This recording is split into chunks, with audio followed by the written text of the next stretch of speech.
잘생긴 외모에 재력까지 겸비한 남자 연예인은 운 좋은 여성들에게는 선망의 대상이고, 이에 놀이동산에서 놀이기구를 골라 타듯이 맘껏 즐기는 이들이 있습니다. 우리는 그들을 연예계의 의자원, 배우 폭격기, 황금포의 사나이라고 부르기도 합니다. 끊임없이 연애 문제를 뿌려대는 그들은 누구일까요? 여러분이 좋아요를 꾹 누르시는 동안 사생활 문제가 논란이 된 남자 연예인 T.O.P.구 지금 바로 시작합니다. 9위는 사생활 스캔들의 상징이라고 불러도 과하지 않은 배우 이병헌입니다. 연예계에서 이렇게 논란이 끊이지 않는 남자도 드문데요. 연기력 하나만큼은 악마가 내려준 재능이라며 사생활은 욕해도 연기는 욕하지 말라는 말까지 생겨났을 정도입니다. 문제는 그 말이 너무 진지하게 통용된다는 거죠. 여러 여자 연예인들과 연애 스캔들을 터뜨리며 그중 한 명에게는 90점대라는 역대급 점수까지 매겼다는 그의 자유분방한 연애 방식은 결국 제동에 걸리고 맙니다. 2009년 캐나다 교포건모 씨가 이병헌을 상대로 혼인빙자 소송을 제기하면서 그동안 단순한 찌라시로만 돌아다니던 이병헌의 여성 문제가 정식으로 물 위로 떠오릅니다. 이때 권 씨의 절친이었던 방송인 강병규가 나서 폭로를 하며 사건이 더 커졌고, 이병헌은 강병규가 권 씨와 함께 거액을 갈취하려 했다고 주장하며 법정에서 억울함을 호소했죠. 결국 명예훼손, 협박, 강요 혐의로 맞받아친 이병헌은 법적으로도 깔끔하게 승리하며 판을 정리합니다. 여지없이 승리하는 모습까지 주연 배우다운 완벽한 구성. 하지만 너무 쉽게 이겼던 탓일까요? 방심은 결국 화를 부릅니다. 2014년 글램다이와 모델 이지연으로부터 10억 협박 사건이 터진 것이죠. 각종 협찬 제품으로 로맨틱 공세를 펼치는데 능숙했던 이병헌이었지만 이지연은 그에게 쉽게 감정적 승리를 허락하지 않았습니다. 그리고 이병헌은 이지연이 자리를 비운 사이 다이에게 성적 발언을 던지며 이상한 방향으로 분위기를 몰아가고자 했고, 다이는 이를 몰래 촬영해 이지연에게 전달합니다. 언니 동생 관계로 알고 있던 두 여자를 형님 동생 관계로 만들려 했다는 사실에 분노한 두 사람은 이병헌에게 50억을 요구했지만 이병헌은 욕을 먹을지언정 50억은 줄 수 없었죠. 결국 그는 두 사람을 협박죄로 고소하는 쪽을 선택합니다. 돈은 지켜냈지만 이미지? 그건 바닥까지 곤두박질 쳤습니다. 그러나 그는 영화 남산의 부장들을 통해 또다시 괴물 같은 연기력을 증명하며 결국 연기 괴물이라는 이름으로 정상에 버티는 데 성공했습니다. 반면 나락으로 추락했던 다이는 아프리카 TV BJ로 전향해 연 매출 24억 원을 올리는 톱 BJ가 되었죠. 참 인생은 새옹지마라는 말. 어쩔 수 없이 또 한 번 실감하게 됩니다. 8위는 남태현입니다. 학교 다닐 때부터 일진설, 강제 전학 등으로 인성 불합격 소문이 자자했는데 결국 주차 요원에게 무례하게 돈을 던지듯 지불하는 사진 한 장으로 그동안의 논란을 스스로 인증해버렸죠. 이후에는 절친이던 손담비와 정여원을 친구해서 동서 싸이로 만들어주며 인간관계마저 혼돈 그 자체로 만들어버린 장본인이기도 합니다. 2019년에는 가수 장재인과 공개 연애를 시작한 지 얼마 되지 않아 장재인이 SNS를 통해 남태현의 양다리 사실을 폭로하면서 다시 한번 비난 여론의 한가운데에 서게 됩니다. 장재인은 자신의 SNS에 남태현과 사적으로 만났다는 여성에게 직접 받은 메시지를 공개했는데요. 즉, 남태현이 장재인 몰래 또 다른 여성을 만나 그들 역시 동서 관계로 만들어 버렸다는 사실을 공식적으로 까발린 셈입니다. 이 사건으로 남태현의 인성 논란은 다시 최고치로 치솟습니다. 하지만 여기서 끝이 아니었습니다. 2022년 8월 하트 시그널 출연 당시 청순 이미지로 주목받았던 서민재가 SNS를 통해 남태현의 필로폰 복용 정황을 폭로하는 글을 올리게 됩니다. 문장은 술에 취해 쓴 듯 난잡했지만 핵심은 명확했습니다. 남태현이 마약을 했다. 다음 날 서울 용산경찰서는 즉시 두 사람에 대한 내사에 착수했고 현재는 불구속 상태로 재판 진행 중이라고 합니다. 참고로 불구속이 아니라 구속을 원했다는 말까지 나왔죠.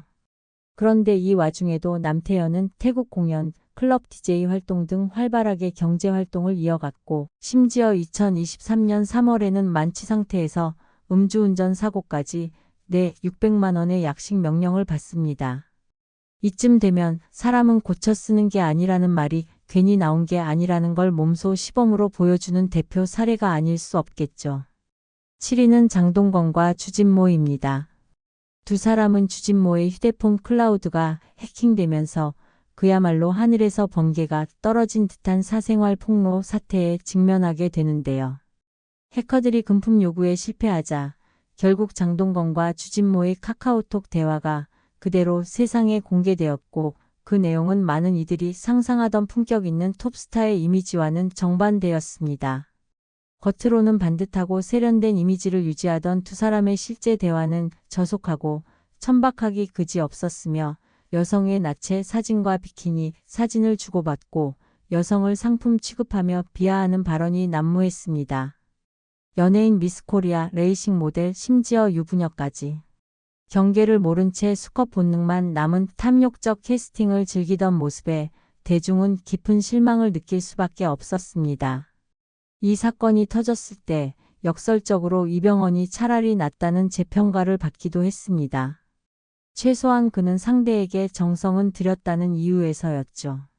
반면 장동건과 주진모는 여성을 인터넷 쇼핑하듯 목록화하고 취향 고르듯 선택하고 있었으니까요. 그렇다면 이 사건, 장동건의 아내 고소영과 주진모의 의사 아내가 용서하면 끝나는 문제일까요? 아쉽게도 혹은 다행히도 세상은 그렇게 단순하지 않습니다. 왜냐하면 우리는 이미 보고도 못 본 척했다가 터진 정준영의 황금폰 사건을 알고 있기 때문입니다. 2016년 당시 여자친구가 몰카 혐의로 정준영을 고소하면서 황금폰이 세상에 등장했고 정준영은 감정적 실수였다는 변명으로 사건을 유야무야 넘겼습니다. 하지만 3년 뒤 버닝썬 사건이 터지고 승리의 스마트폰 정준영 단톡방 여성 대상 몰카 공유가 폭로되면서 그동안 묻어두었던 사건은 최악의 형태로 재점화됩니다. 단톡방 속 그들의 대화는 그야말로 여성을 사람으로 보지 않는 수준. 게임하듯 촬영, 공유, 품평. 세상에서 가장 빠르게 돌아선 건 팬심이었습니다. 징역 5년을 받은 정준영은 2025년 10월 출소 예정, 공범 최종우는 이미 2021년 11월 출소했습니다. 그리고 승리 궁금하시죠? 해당 단톡방 건은 무혐의를 받았고 대신 상습 도박과 성매매 알선 혐의로 1년 6개월 살고 출소. 지금은 유혜원과 또 다른 여성 사이를 오가며 해외여행을 즐기는 중이라고 합니다. 네, 아주 평온하고 나름 행복한 삶을.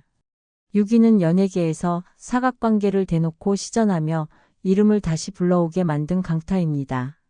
한때 1세대 아이돌 H.O.T의 센터로 화려한 전성기를 구가했지만 시간이 흐르면서 대중의 기억 속에서 점점 흐릿한 과거형 존재로 남아가던 그가 이번에는 노래가 아닌 사생활 스캔들로 화려하게 재등장하게 됩니다. 시작은 레이싱 모델 우주환이 자신의 SNS에 강타와의 뽀뽀 영상을 직접 올리며 불을 붙였습니다. 해시태그는 #럽스타그램. 사랑을 자랑하고 싶었는지 폭로하고 싶었는지는 본인만 알고 있겠지만 영상은 곧 삭제되었습니다. 하지만 이미 돌아갈 수 없는 강을 건너버린 뒤였죠.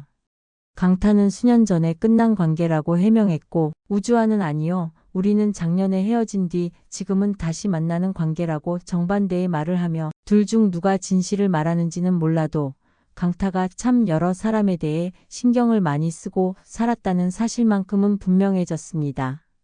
문제는 이때 강타가 여배우 정유미와 2년째 연애 중이었다는 점입니다. 즉 양다리가 아니라 사실상 정식 복수전개형 로맨스였죠. 그런데 여기서 끝이 아니었습니다. 서장훈의 전처로 잘 알려진 오정현까지 등장하며 상황은 완전한 혼돈 파티로 바뀝니다.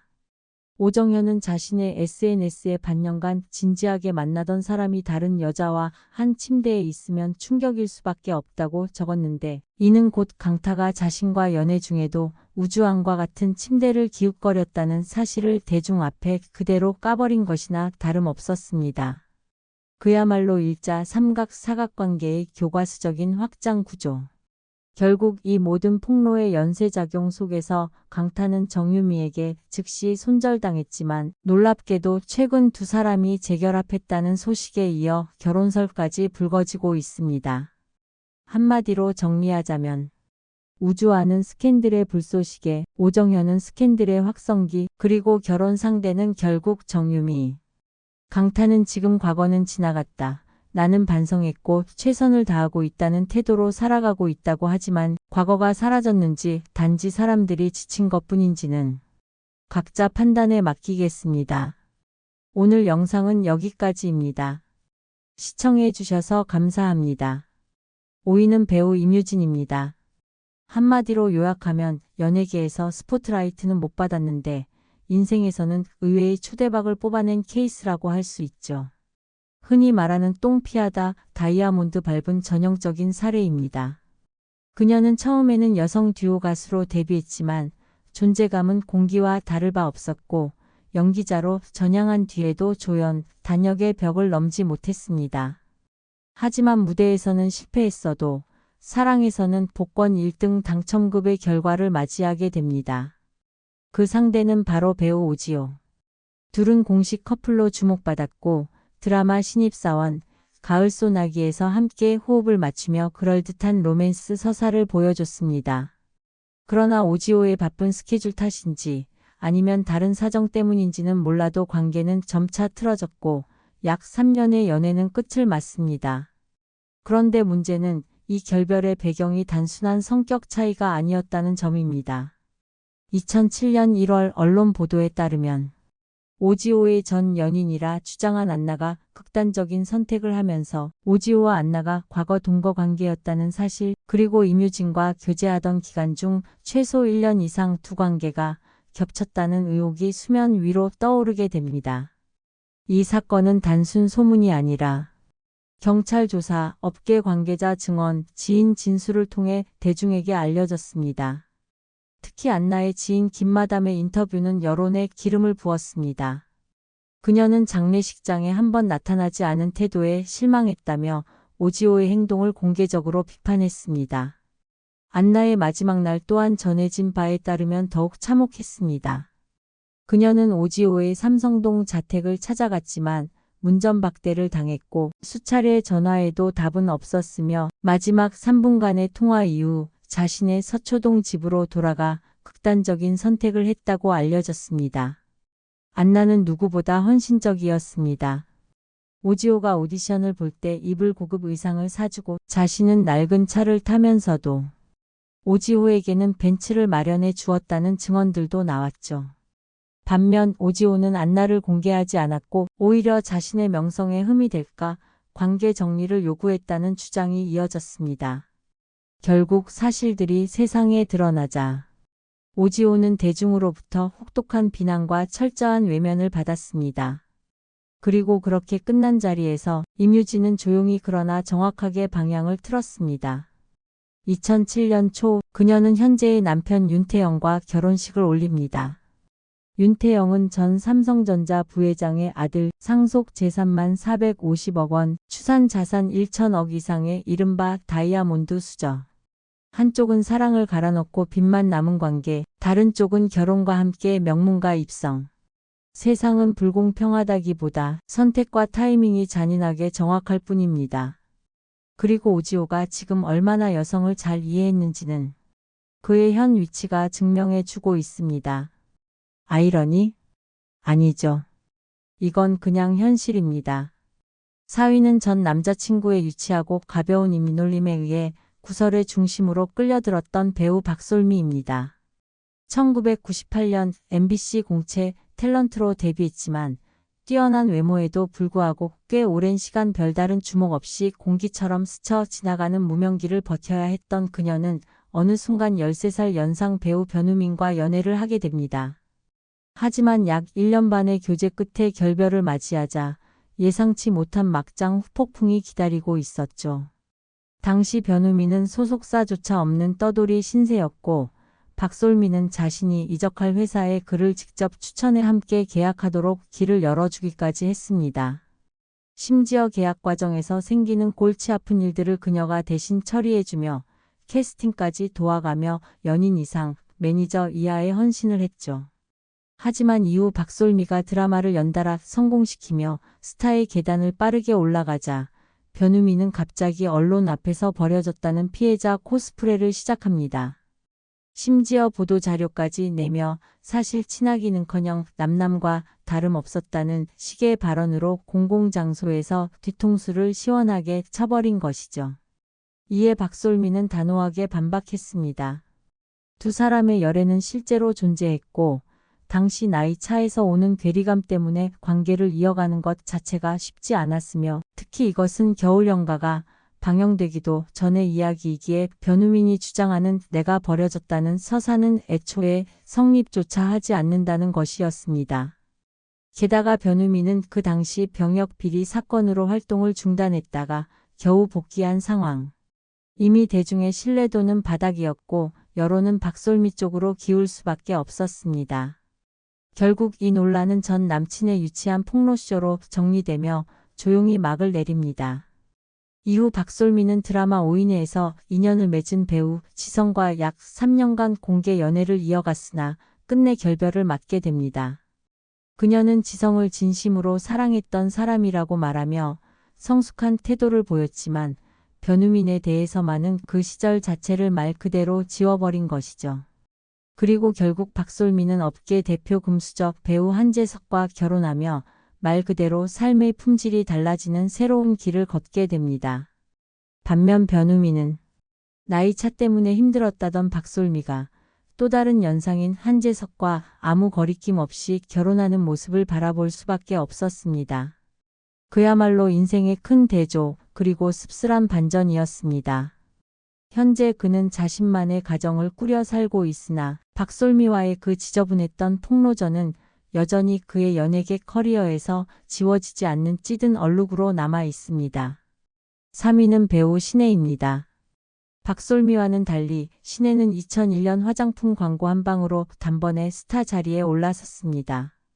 이후엔 어김없이 삼각관계를 소재로 한 작품들의 모습을 드러내며 연예계 대표 금사빠금방 사랑 빠지는 사람라는 타이틀을 스스로 몸에 새겨 넣었죠. 남자와 엮이는 속도로만 따지자면 늘 검색어 상위에 머물렀던 인물이기도 합니다. 그 중에서도 가장 큰 화제를 낳은 상대는 2002년 월드컵의 영웅 송종국이었습니다. 문제는 이 남자도 똑같이 금사빠의 연애 중독자로 유명했다는 겁니다. 여러 여자 연예인들과 엇갈리고 얽히고 잡히고 연애가 직업인지 축구가 부업인지 헷갈릴 정도였죠. 게다가 그의 동료 이천수조차 자서전에 여자를 너무 밝힌다고 적을 정도였습니다. 내부자 증언이면 말 다한 거죠. 송종국은 그냥 친한 오빠 동생 사이였다라고 둘러댔지만 사진 속 두 사람은 딱 봐도 연애 중인 표정과 거리를 하고 있었습니다. 얼마 지나지 않아 그는 신혜를 어머니에게 직접 소개했고 열애는 자연스럽게 만천하에 공개되었죠. 그러나 이 관계가 끝이 아니었습니다. 송종국은 신혜 외에도 핑클 출신 이진, 미스코리아 키양, 기타 다수의 여자 연예인들과 문어발식으로 관계를 확장해 나갔습니다. 연애사에만 연표를 만들면 웬만한 드라마 시즌3까지는 뽑을 수 있을 정도였습니다. 여러 매체가 그의 연애 남용 라이프를 폭로하자 그는 20살 팬클럽 회장과 갑작스러운 결혼식을 올리게 됩니다. 그리고 이유는 모두가 아는 이야기죠. 이혼, 재혼, 사업 실패, 또 논란. 그의 인생은 안정과는 한참 거리가 먼 불타는 롤러코스터 그 자체였습니다. 반면 송종국에게 말 그대로 손절당한 신혜는 그 후에도 조용히 바쁘게 연애 시장에서 회전하며 결국 한국에서는 잘 알려지지 않은 유학생과 결혼해 비교적 평범하고 조용한 삶을 선택했습니다. 2위는 지금 돌아보면 그저 흑역사로만 남아버린 연애, 바로 김희선의 경우입니다. 최근 한 방송에서 이상민과 고영욱이 대화를 나누던 중 뜬금없이 김희선의 이름이 언급되자 많은 시청자들은 단순한 예시로 나온 이름 정도로 가볍게 넘겼습니다. 그러나 곧이어 고영욱 본인이 직접 과거 김희선과 연인 관계였다고 말해버리면서 상황은 완전히 달라졌죠. 이미 결혼해 새로운 삶을 살고 있는 전 여자친구의 실명을 방송에서 대놓고 언급한 것, 이건 단순 실수로 넘어갈 수 있는 문제가 아니었습니다. 당연히 대중의 비난은 거세졌습니다. 지금 시점에 고영욱이라는 이름을 생각하면 더더욱이요. 사실 김희선과 고영욱의 열애는 처음 들으면 에이 설마 싶은 조합이지만 1995년이라는 시대적 배경을 보면 맥락이 생깁니다. 그때의 고영욱은 아이돌계 탑 날리는 인지도와 인기의 중심이었고 반면 김희선은 아직 잠재력 있는 신인 정도의 위치에 있던 시기였습니다. 지금의 고영욱 사회적으로 완전히 추락한 이미지, 이름조차 듣기 불편한 인물을 기준으로 당시를 떠올리면 말 그대로 오해가 생깁니다. 하지만 당시만 놓고 본다면 인기 정점에 있던 남자와 스타 반열로 올라가기 전에 여자가 연애했다는 식의 구조는 연예계에서 충분히 가능한 흐름이었죠. 그러나 세월은 흐르고 상황은 완전히 뒤집혔습니다. 지금은 김희선이 결혼 커리어 이미지 모두 안정적으로 굳히며 명예롭게 살아가는 반면 고영욱은 굳이 설명할 필요조차 없는 돌이킬 수 없는 과거를 남긴 인물로 기록되었습니다. 그러니 이번 발언은 결국 본인이 망가진 과거를 남의 이름을 끌어들여 다시 꺼내 들었다. 라는 점에서 더욱 비난받을 수밖에 없었습니다. 1위는 이병헌입니다. 배우 이병헌은 사생활 관련 논란이 수시로 터져나왔음에도 불구하고 특유의 연기력 하나로 버티고 서 있는 대표적인 연기만 잘하면 다 용서 케이스라고 할 수 있습니다. 일부 대중들은 사람으로서는 모르겠지만 연기만큼은 인정해야 한다는 말까지 서슴지 않죠. 마치 인성과 연기력이 서로 따로 놀 수 있다는 걸 몸소 증명하는 인물입니다. 이병헌은 수많은 스캔들에 휘말렸고 그 중에서도 지나치게 자유로운 연애 방식이 문제를 키운 경우가 많았습니다. 2009년에는 캐나다 교포 여성 어씨가 그에게 결혼을 약속받았다고 주장하며 소송을 제기했고 루머가 연이어 쏟아지며 큰 파장을 일으켰습니다. 하지만 이 사건은 단순한 이별 사연으로 끝나지 않았습니다.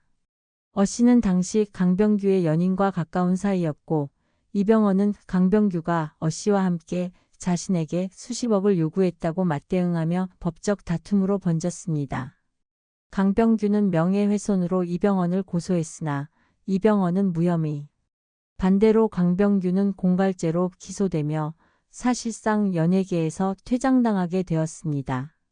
이 일로 두 사람의 관계는 완전히 돌아올 수 없을 정도로 틀어졌고 강병규는 촬영장까지 찾아가 항의하고 결국 제작진과의 몸싸움까지 벌이며 스스로 몰락의 길을 자초했습니다. 이후 그는 SNS에서 끊임없이 이병헌을 저격했지만 대중들은 이를 질투 어린 외침으로 치부하며 외면했습니다. 하지만 시간이 흐르자 대중들은 혹시 강병규의 말이 완전히 틀리진 않았던 것 아닐까?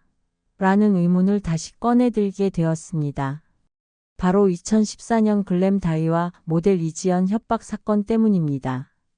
이병헌이 다이에게 부적절한 발언을 했고 이를 녹음한 다이와 이지연이 50억 원을 요구하며 협박한 사건입니다.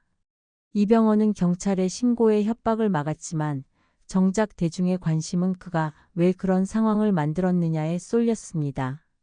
특히 이지연은 자신이 진지한 관계라고 믿고 있었으나 이병헌의 행동에서 배신을 느껴 충동적인 대응을 했던 것으로 보였고 그녀가 SNS에 자랑했던 선물들이 공개되면서 불륜 논란은 피할 수 없게 되었습니다. 이 사건 이후 이병헌은 로맨틱, 성공적이라는 조롱을 달고 살게 되었고 평판은 바닥을 기었으며 무엇보다 그 시기 안에 이민정이 임신 중이었다는 사실이 알려지며 대중은 더 큰 분노와 동시에 이민정에게 깊은 연민을 느끼게 되었습니다. 그럼에도 불구하고 이병헌은 특유의 연기력으로 다시 업계를 장악했고 지금도 주요 작품의 주연을 맡으며 활동을 이어가고 있습니다. 최근에는 둘째까지 얻으며 평온한 가정 이미지까지 소환하고 있으니 이민정은 그야말로 인내와 이해의 화신이라 불릴 만합니다.